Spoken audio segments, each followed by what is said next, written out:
திமுக விஸ் காங்கிரஸ்ல என்னதான் சார் நடக்குது? காங்கிரஸ் என்ன நினைக்கிறாங்க, நம்ம தேசிய கட்சி நம்மளோடக்கு அதிகமான பங்கு தரணும் அவங்க அப்படின்ற நினைப்புல ஆட்சியில பங்கும் கேட்கிறாங்க, அதிக சீட்டு கேட்கிறாங்க. காங்கிரஸ் ஒரு முடிவு எடுத்துருது, இன்னும் ஒரு நாள்ல திமுக விட்டு கூட்டணி பிரிகிறது அப்படின்னு. ஏன்னா தாவேகாவுக்கு தேவைப்படுது.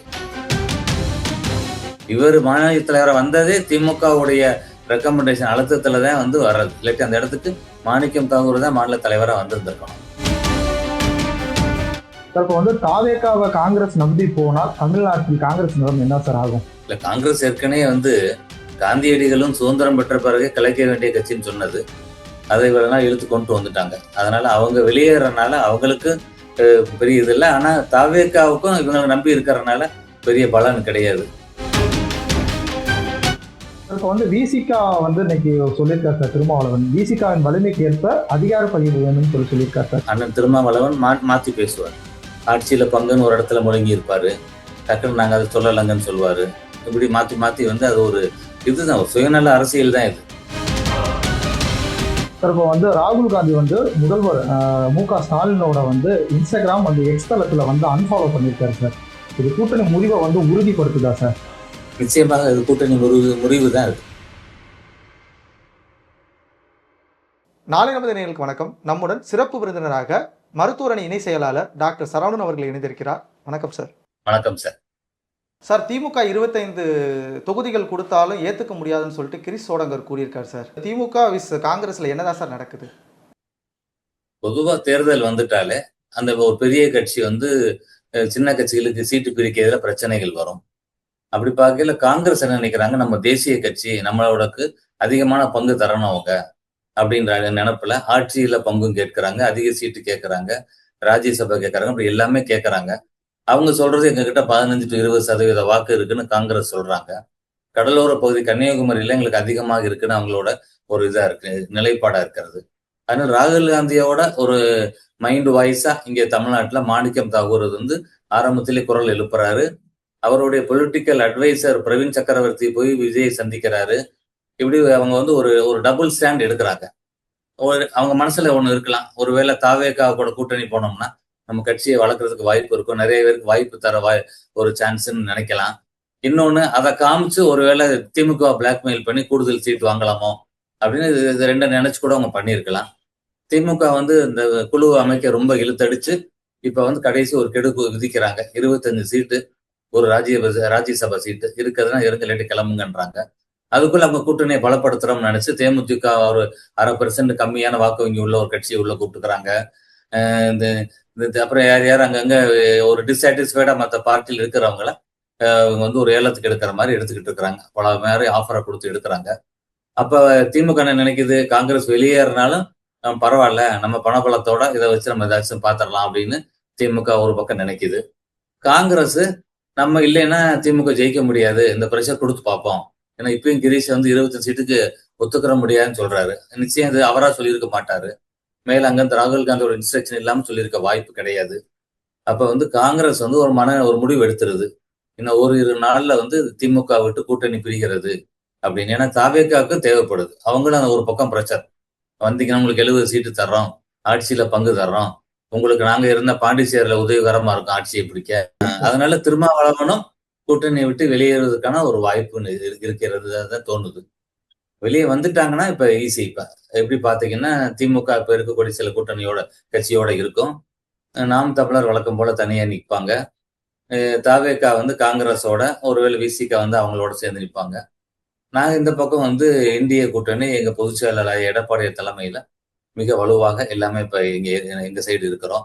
ஏற்கனவே கடந்த காலத்தில் பார்த்தாலும் பார்லிமெண்ட் தேர்தல் வாக்கு வங்கியை வச்சு பார்த்தாலும் அந்த இருந்த என்டிஏ கூட்டணிக்கு அந்த கட்சிகள் பிளஸ் அதிமுக ஓட்ட சேர்த்தா இப்ப வின்னிங் மார்ஜின் இப்ப நாங்க தான் இருக்கிறோம். அப்போ அடுத்தது ஆட்சி அமைக்க போறது 2026 எடப்பாடியார் தலைமையில அவர் தான் சிஎம் இருப்பாரு. அதிமுக ஆட்சி அமையும். சார், 2 தினங்களுக்கு முன்னாடி செல்வ பெருந்தங்க பேசும்போது எங்களுக்குள்ள சுமூகமான ஒரு சூழ்நிலை போய்கிட்டு இருக்கு, எங்களுக்கு எந்த பிரச்சனையும் இல்லை, நாங்கள் கரெக்டாக பேச்சுவார்த்தை நடத்திட்டு இருக்கோம்னு சொன்னார் சார். ஆனால் இப்போ திடீர்னு இந்த புகைச்சலுக்கு யார் சார் காரணம்? இப்ப காங்கிரஸ்ல பாத்தீங்கன்னா பல கோஷ்டி இருக்கும். சத்தியமூர்த்தி பவன்லயே எந்த கூட்டம் நடந்தாலும் அது கடைசி மண்டையோட சத்தத்தோட தான் வெளியே வருவாங்க. அதுதான் நம்ம டிவியில பாக்குற காட்சி பொதுவா தமிழ்நாட்டு மக்கள். இப்ப 2 குரூப் இருக்கு. செல்வ பெருந்தகை, ப. சிதம்பரம், பீட்டர் அல்போன்ஸ்ன்னு ஏற்கனவே திமுக கூட்டணினால பலன் அனுபவித்த இவங்க கொஞ்சம் இருக்காங்க. இந்த பக்கம் கொஞ்சம் யங்ஸ்டர்ஸ் மாணிக்கம் தாகூர், ஜோதிமணி, இந்த மாதிரி ராஜேஷ், இவங்க எல்லாம் என்ன பண்றாங்க, ராகுல் சைட்ல இருக்கிறாங்க. அப்ப இவங்க அவங்களோடது நம்ம வெளியேறி அதிகமான நம்ம தொண்டர்களுக்கு வாய்ப்புகள் கொடுத்து கட்சியை வளர்க்கணும், பக்கத்து மாநிலத்துல திரும்ப காங்கிரஸை கொண்டு வரணும்னு அவங்க அந்த வளர்ச்சி பாதையை யோசிச்சு பாக்குறாங்க. இவங்க எல்லாம் குறுகிய காலத்துல இப்படி திருப்பி திமுகவோட இருந்து நம்ம இன்னொரு முறை நம்ம எம்பி ஆயிட மாட்டோமா, இன்னொரு முறை எம்எல்ஏ ஆகி இன்னும் சம்பாரிச்சிட மாட்டோமா அப்படின்ற ஒரு அடிப்படை. அதனால இவர் மாநில தலைவரா பூசி முழுகிறாரு. இவர் மாநில தலைவரா வந்ததே திமுகவுடைய ரெக்கமெண்டேஷன் அழுத்தத்துலதான் வர்றது. இல்லாட்டி அந்த இடத்துக்கு மாணிக்கம் தாகூர் தான் மாநில தலைவரா வந்திருந்திருக்கணும்.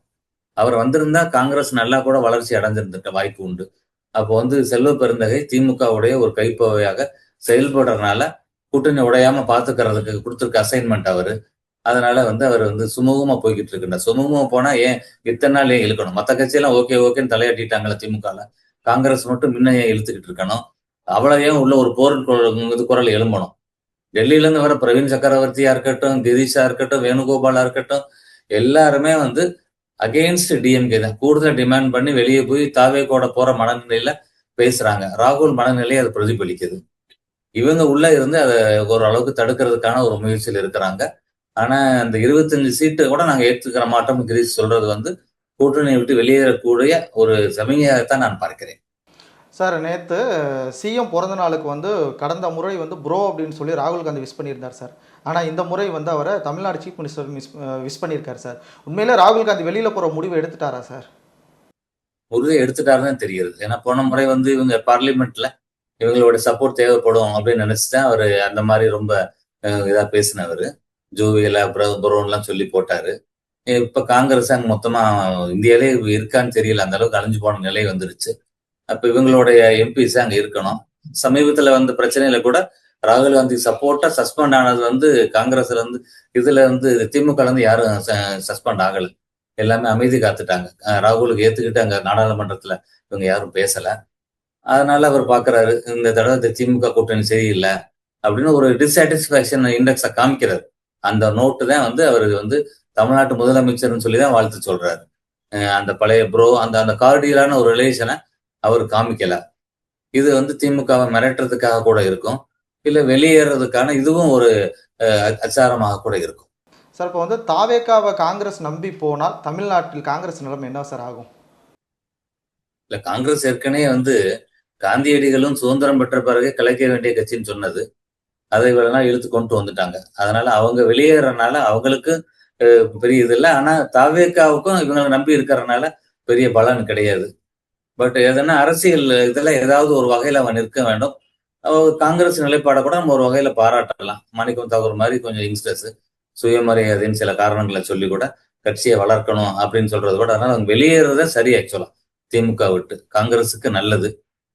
இல்லாட்டி அவங்களை திமுக யாரும் மதிக்கிற மாதிரி தெரியல.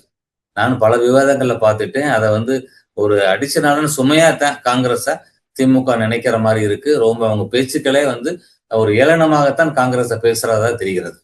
அதனால காங்கிரஸ் அந்த முடிவு எடுக்கணும்.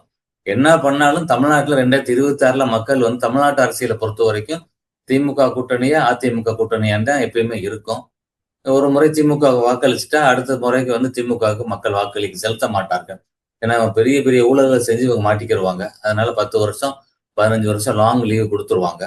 அந்த வகையில பார்க்கும் பொழுதும் இப்ப அதிமுக கடந்த காலத்துல ஐயா எடப்பாடியார் அவருடைய ஆட்சியில செய்த சாதனைகள், கொரோனா காலகட்டத்தில் கூட வரி உயர்வு இல்லாம இந்த 7.5% கொடுத்தது, மக்களுக்கான பல்வேறு பலன்கள் சேர்த்தது, குடிமராமத்து திட்டம், இப்படி அனைத்து தரப்பு மக்களும் எடப்பாடியார் ஆட்சியே நல்லா இருந்துச்சுங்க அப்படின்ற ஒரு டாக் வந்துருச்சு. அதுதான் அந்த வேர்ட் ஆஃப் மவுத், அந்த பஸ் வேர்டு தான் இந்த எலெக்ஷன்ல ஒர்க் அவுட் ஆகும். அப்படி பார்க்கும்பொழுது 2026 இந்த இவங்க யார் என்ன பண்ணாலும் அது அவங்களோட வாழ்க்கை, அவங்களுடைய அரசியல் கட்சியை காப்பாத்திக்கிறதுக்கான ஒரு நிலைப்பாடா இருக்கலாம். ஆட்சிக்கு வரப்போகுது என்னமோ அதிமுக எடப்பாடி தான் சிஎம் வரப்போறாரு. என்டிஏ கூட்டணி தமிழ்நாட்டில் விட்டுருக்காரு. சார், இன்னும் ஓரிரு நாட்களில் திமுக காங்கிரஸ் கூட்டணி உடைஞ்சிரும் அப்படின்னு கிட்டத்தட்ட உறுதி ஆயிடுச்சா சார்? நிச்சயமாக அதை நோக்கித்தான் இப்ப இருக்கிறது. இல்லாட்டி இப்ப 25 சீட்டு போன இடம் 17, 18 தான் ஜெயிச்சோம். இப்போ எக்ஸ்ட்ரா இன்னும் ஒரு 7 8 தர்றாங்களே, ராஜ்யசபா தர்றாங்களே அப்படின்னு காங்கிரஸ் சாட்டிஸ்ஃபை ஆகல. இன்னும் தர முடியாத ஒரு ஒரு இலக்க கொடுக்குறாங்க, 39 கொடுக்குறாங்க. திமுகவே நினைச்சாலும் இந்த 39 தர முடியாது. அப்புறம் மற்ற கட்சி எல்லாம் இன்னும் டென்ஷன் ஆயிருவாங்க. அதனால வந்து இது வெளியேறதுக்கான ஒரு ரூட்டை தேர்ந்தெடுத்தது காங்கிரஸ். கூடிய மிக விரைவில் அவங்க வந்து அறிவிச்சிருவாங்க, திமுக விட்டு வெளியேறுகிறோம் என்று அறிவிப்பார்கள். சார் ஒருவேளை தாவேகா வந்து காங்கிரஸ்க்கு அழுத்தம் கொடுக்குதா சார் இங்க கூட வந்து சேர்க்கணும்னு சொல்லிட்டு? தாவேக்கு அழுத்தம் கொடுக்குற அளவுக்கு பெரிய கட்சியா நான் பார்க்கல. ஆனா அவங்களோட ரெக்வஸ்ட் இருக்குன்னு நினைக்கிறேன். அந்த பக்கத்துல காங்கிரஸ்க்கு நீங்க வந்தீங்கன்னா உங்களுக்கு 70 சீட்டு தர்றோம், துணை முதலமைச்சர் பதவி தர்றோம், அமைச்சரவையில பங்கு தர்றோம், இன்னும் பாண்டிச்சேரியில உங்களுக்கு நாங்க உதவியா இருப்போம், பக்கத்துல கேரளால நாங்க உதவியா இருப்போம் அப்படின்னு சொல்லி அவங்களுக்கான சில ஆசை வார்த்தைகளை காமிக்கிறாங்க. அதனால அவங்க பெரிய அழுத்தம் கொடுக்க முடியாது. ஆனா கடைசியாக ஒரு அறிக்கையை மட்டும் பார்த்திருக்கோம். தாவேக்கால இருந்து ஒரு வாரத்துக்குள்ள உங்களுடைய கருத்து சொல்லுங்க, எஸ் ஆர் நோன்னு மட்டும் சொல்லுங்க, நாங்க எங்க லைனை நாங்க முடிவு பண்ணணும் அப்படின்னு தாவேக்கா சொன்னதாக ஒரு அறிக்கையை பார்த்திருக்கிறோம். காங்கிரஸும் வந்து அந்த அறிக்கையினாலும் கிடையாது, பொதுவா அவங்க வந்து திமுகவோட அவங்க இப்ப ஒரு நல்ல உறவு கிடையாது, வெளியேறதுக்கான ஒரு முடிவு எடுத்திருக்கிறாங்க. நிச்சயமாக அவர்கள் வெளியேறுவார்கள். தாவேக்கோட சேர்ந்து இன்னைக்கெல்லாம் இன்னும் கூட என்ன சொன்னாங்க, நாங்க 5000 மனுக்கள் வாங்கியிருக்கிறோம், 234 காங்கிரஸ் தனிச்சு கூட போட்டி போடணும்னு கூட அந்த தலைவர்கள் நம்ம மீடியால சொன்னதா கூட கேள்வி. அதனால திமுகவுக்கு ஒரு பாடம் புகட்டணும்னு காங்கிரஸ் நினைச்சிருச்சு. அவங்க நினைப்பிற்கு எண்ணத்திற்கு நிச்சயம் நம்ம வாழ்த்துக்களை தான் தெரிவிச்சு. சார் இப்போ வந்து விசிகா வந்து இன்னைக்கு சொல்லியிருக்காரு சார் திருமாவளவன், விசிகாவின் வலிமைக்கு ஏற்ப அதிகார பகிர்வு வேணும்னு சொல்லியிருக்காரு சார். இது திமுகவுக்கு புது தலைவலி ஆரம்பிக்குமா சார்? ஆமா, ஒவ்வொரு கூட்டணி கட்சியும் பாருங்களேன், வரும்போது அந்த நெருக்கடி நேரத்துல அதுக்கு பண்ணுவாங்க. ஏன்னா பல முறை பார்த்திருக்கிறோம், அண்ணன் திருமாவளவன் மாத்தி பேசுவார். ஆட்சியில பங்குன்னு ஒரு இடத்துல முழங்கி இருப்பாரு, டக்குன்னு நாங்க அதை சொல்லலைங்கன்னு சொல்லுவாரு. இப்படி மாத்தி மாத்தி வந்து அது ஒரு இதுதான், ஒரு சுயநல அரசியல் தான் இது. ஏன்னா நம்ம அவருடைய மக்கள் அவரை நம்பி அவரை ஒரு தலைவராக கொண்டு வரும் பொழுது அவரு அதற்கான ஒரு நியாயத்தை செஞ்சிருக்காரான்னு பார்த்தா நான் இல்லைன்னு தான் சொல்லுவேன். அந்த 2 3 எம்எல்ஏ சீட்டுக்காக காங்கிரஸுக்கு இதுகிட்ட திமுக கிட்ட அவர் ஏன் அடிபணிந்து இருக்கிறார்? முன்னாடி அப்படி இருக்காது. திமுகவோட இருப்பாரு, அந்த கருத்து வேறுபாடு வந்துட்டா அதிமுக கூட்டணிக்கு வருவாரு. அப்படி ஒரு அதுதான் ஒரு ஒரு ஈகோ சிஸ்டம் அரசியல நம்ம பார்த்தோம்னா, தமிழ்நாட்டு அரசியல்ல மக்களுக்கு இவங்க வந்து யாருமே இந்த கூட்டணி கட்சி வாயை திறக்கிறதே இல்லை. திமுக செஞ்ச அநியாயத்துக்கு யாருக்குமே வாய் திறக்காம எல்லாமே பெட்டியிலே முடிஞ்சு போயிருதுன்னு நினைக்கிறேன் அவங்க டீலிங்கு. அதனால அவர் இப்ப புதுசா இப்ப அதிகார பகிர்வுன்றாரு. உண்மையிலேயே வந்து அதுல சொல்றாரா, இல்ல வந்து இந்த சீட்டு எண்ணிக்கை அதிகரிக்கிறதுக்காகயோ வேற சில டீலிங்காக சொல்றாரான்னு தெரியல. அவரும் காங்கிரஸ் வழியில சுயமரியாதை நினைத்து முடிவெடுத்து திமுக விட்டு வெளியேறினா நல்லது. ஏன்னா இப்ப வைகோவும் கூட இப்ப டிசாட்டிஸ்ஃபைட் இருக்கிறத இன்னைக்கு நியூஸ் பேப்பர்ல நம்ம பார்த்திருக்கிறோம். 4 சீட்டு வச்சுக்கோங்க, 4 சீட்டு வேணும்னா உதயசூரியன் நில்லுங்க, நீங்க 3 சீட்டுனா நீங்க சொல்ற சின்னத்துல நின்றுக்கங்கன்னு சொல்ற மாதிரி ஒரு செய்தி பார்க்கிறோம். துரை வைகோ என்ன பண்றாரு, பாரத பிரதமர் மோடியை வரவேற்கிறதுக்கு போயிட்டு வந்திருக்கிறாரு சென்னையில. அப்ப வந்து அந்த கூட்டணி கட்சிகளுக்குள்ள அந்த இன்னும் ஒரு ஒற்றுமை இல்லை. இவங்க உடையாம தேர்தலை சந்திச்சாலும் அவங்களுக்குள்ள வந்து காலவாரி ஒரு விஷயம் இருக்கும். அவங்களுக்குள்ள ஏன்னா அந்த ஒரு ஒருங்கிணைந்து வேலை பார்க்கக்கூடிய ஜெல் ஆக மாட்டாங்க எலெக்ஷன்ல. சார் இப்போ திமுகல இருந்து காங்கிரஸ் வெளியில போனா வேற என்ன கூட்டணி கட்சிகள் சார் வெளியில போறதுக்கு வாய்ப்பு எப்படி சார் இருக்கும்? இல்ல திமுக தேர்தலை எப்படி சார் சந்திக்கும்? ஆமா, திமுக வந்து முழுவதும் பணத்தை மட்டும்தான் நம்பி செயல்பட்டுக்கிட்டு இருக்கிறாங்க. அவங்க கட்சி தொண்டர்கள் கூட அந்த கட்சி மேல வந்து அவ்வளவு ஒரு நல்ல எண்ணத்துல இல்லை. இருந்த காலங்கள்ல அவங்களுக்கான சில விஷயங்கள் சரியா நடக்கலைன்ற அந்த உணர்வு அடிமட்ட தொண்டர்கள் வரைக்கும் இருக்கிறது. இவங்க அதனால என்ன பண்றாங்க, அவங்களுக்கே இப்ப பேமெண்ட் சம்பளம் போட ஆரம்பிச்சிட்டாங்க. பகுதி செயலாளர் வட்ட செயலாளருக்கெல்லாம் சம்பளம் போடுற கட்சியா ஒரு கார்பரேட் கம்பெனியா திமுக செயல்பட்டுக்கிட்டு இருக்கு. அதனால நிச்சயமாக வரக்கூடிய தேர்தல்ல மக்கள் இதெல்லாம் பார்த்துக்கிட்டே இருப்பாங்க. ஓட்டு போட்டுருவாங்க, அந்த 5 வருஷத்துக்கு வேற எதுவும் அவங்க செய்ய முடியாது, சைலண்டா பார்த்துக்கிட்டு இருக்கிறாங்க. இந்த தேர்தலில் அவங்க அந்த ஒரு விரல் புரட்சியாக, மௌன புரட்சியாக அதிமுகவுக்கு வாக்களித்து மிகப்பெரிய வெற்றியை தருவார்கள் நினைக்கிறேன். காங்கிரஸோட விசிகா வெளியேறதுக்கான ஒரு வாய்ப்பு இருக்கிறது. சரி சார், இப்போ நேற்று மதுரையில் நடந்த மீட்டிங் தென் மாவட்டங்களில் எப்படி சார் பிரதிபலிச்சிருக்கு? ஆமா, நேற்று பாத்தீங்கன்னா கடுமையான கூட்டம். ஆமா, அதனால காலையில இருந்து ஒரே பரபரப்பாகத்தான் மதுரை இருந்தது. நாங்கள் எல்லாம் எங்களோட கழக பொதுச் செயலர் வரவேற்பதற்காக பெரும் அளவுல நாங்க திரண்டு அவருக்கான உற்சாகமான வரவேற்பு கொடுத்தோம். கூட்டணி கட்சி தலைவர்கள் எல்லாம் வந்தாங்க. அந்தந்த கட்சிக்கான தொண்டர் பெருமக்கள் வந்து வரவேற்றாங்க. பாரத பிரதமர் வந்து பல்வேறு திட்டங்களை நெருக்கி 4000 கோடிக்கு மேல உள்ள திட்டங்களை தமிழ்நாட்டுக்கு தொடங்கி வைத்தார். திருப்பரங்குன்றத்தில் சென்று அவர் முருகனை தரிசித்தார். திருப்பரவன் கோவிலுக்கு வந்த முதல் பாரத பிரதமர் இவர் தான் அப்படின்ற ஒரு செய்தியை கூட பார்த்தோம். அதற்கு பிறகு இந்த கூட்டத்திலையும் வந்து அவர் வந்து கடுமையாக திமுகவுடைய ஆட்சியை, அந்த ஊழல் ஆட்சியை, குடும்ப ஆட்சியை ரொம்ப சாடி பேசியிருந்ததெல்லாம் நம்ம பார்த்தோம். இதெல்லாம் பெரும் அளவுல திரண்டிருந்த கூட்டம், மக்கள் கிட்ட இருக்க ஒரு விஷயம், இதெல்லாம் பார்க்கையில என்டிஏ அலையன்ஸ் வந்து ரொம்ப ஸ்ட்ராங்காக இன்னும் ஒரு என்ன ஒரு கூடுதலான பலம் பெறுவதாகத்தான் உணர்கிறோம். மேடையில் எங்களுடைய பொதுச் செயலாளரும் மிக ஆக்ரோஷமாக அந்த திமுகவுடைய ஊழல் எல்லாம் வெளிப்படுத்தினார். இது எல்லாம் சேர்ந்து எங்களுக்கு வந்து ஒரு ஒரு உற்சாக டானிக் மாதிரி அரசியல்ல தலைவர்கள் வந்து பார்க்கறது, பேசுறது, இதுதான் எங்களுக்கான ஒரு உற்சாகம். அந்த வகையில இந்த தென் மாவட்ட மக்கள் எல்லாம் வந்து நாங்க உற்சாகத்தில் இருக்கோம். இன்னும் அடுத்தடுத்த பகுதிகளில் திருச்சி, வேலூர் இப்படி பல இடங்கள்ல பாரத பிரதமர் வர இருக்கிறார். கூட்டணி தலைவர்களும் அங்க ஸ்டேஜ் ஏறதுக்கு இருக்கிறாங்க. இதெல்லாம் வந்து தொண்டர்கள்கிட்ட வந்து ஒரு பெரிய ஆர்வத்தை, எழுச்சியை ஏற்படுத்தியிருக்கிறது. அதனால நேற்று பாத்தீங்கன்னா மிகப்பெரிய கூட்டம். அங்க வந்து போலீஸ் என்ன பண்றாங்க, காவல்துறை ஆளுங்கட்சிக்கு சாதகமாக விரகனூர் ரவுண்டான் ஆக்டா நிப்பாட்டிடுறாங்க கூட்டத்தை. ஒரு 2-3 கிலோமீட்டர் தாண்டி நிப்பாட்டிடுறாங்க. இந்த பக்கம் நிப்பாட்டி மக்கள் உள்ள செல்லாத வண்ணம் வண்டிகள் எல்லாம் வந்து ஃபுல்லா ஒரு டிராபிக் ஜாம் ஆகி அந்த கூட்டத்துக்கு போகாத வண்ணம் காவல்துறை வேலை செய்து, ஏவல் துறையாக வேலை செய்து கொண்டிருக்கிறது. அதனால வேணா ஒரு சின்ன அங்க சலசலப்பு இருந்திருக்குமே தவிர பாரத பிரதமருடைய பேச்சும் ஐயா எடப்பாடி அவருடைய பேச்சும் மற்ற கூட்டணி தலைவர்களுடைய பேச்சு எல்லாம் வந்து அந்தந்த தொண்டர் பெருமக்கள்கிட்ட, தமிழ்நாட்டு மக்கள்கிட்ட மிகப்பெரிய ஒரு விழிப்புணர்வை ஏற்படுத்தியிருக்கிறது. திமுக மீதான அந்த ஒரு அந்த ஊழல், அந்த பிரச்சனை, இந்த குடும்ப ஆட்சி, அவங்களே என்ன பண்ணிக்கிட்டு இருக்கிறாங்க அப்படின்றதும், அவங்க கூட்டணி கட்சியை எவ்வளவு உதாசீனமாக நடத்துறாங்க, இந்த எல்லா விஷயம் மக்களுக்கு தெளிவாக இருக்கிறது. அதனால இன்னும் வந்து நம்ம தேர்தல் தேதிக்காக தான் நம்ம எல்லாம் வெயிட் பண்ணிக்கிட்டு இருக்கிறோம். சார் கடைசியாக ஒரு கொஸ்டின் சார்.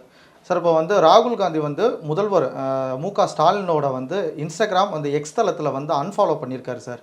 இது கூட்டணி முறிவை வந்து உறுதிப்படுத்துதா சார்? நிச்சயமா அப்படித்தான் இருக்க முடியும். இப்ப நீங்க அன்ஃபாலோ பண்ணிருக்காருன்றது எனக்கு இது ஒரு செய்தியாக இப்ப இருக்கிறது. நிச்சயமாக இது கூட்டணி முறிவு தான் இது. ஏன்னா ஆரம்பத்திலே அந்த இருந்தே பாத்தீங்கன்னாலே இந்த முறிவை நோக்கித்தான் அவங்க பேச்சு இருந்தது. அது சேர்றதுக்கான பேச்சாவே இல்லை. வெளியேறதுக்கு ஒரு காரணத்தை தேடுற மாதிரி திமுகக்கான அந்த செய்ய முடியாத ஒரு டார்கெட்டை செட் பண்ற மாதிரி தான் இருந்தது. ராகுல் காந்தி அவர்களுடைய மனசாட்சியாகத்தான் எல்லா அந்த காங்கிரஸ்ல இருந்து அந்த மேலிட பார்வையாளர்கள் எல்லாம் பேசினதான் நம்ம பார்த்தோம். அதனால அவங்க முடிவு செய்துட்டாங்க. நிச்சயமாக காங்கிரஸ் வந்து திமுக கூட்டணியை விட்டு வெளியேறுகிறது. திமுகவுக்கு இது மிகப்பெரிய பாடமாக அமையும் இந்த தேர்தல். பல்வேறு அரசியல் கருத்துக்களை பகிர்ந்தமைக்கு நன்றி சார். நன்றி சார். தேங்க்யூ. அரசியல்ல உண்மையா என்னதான் நடக்குது தெரிஞ்சுக்க நாளை நமதே சேனலை சப்ஸ்கிரைப் பண்ணுங்க.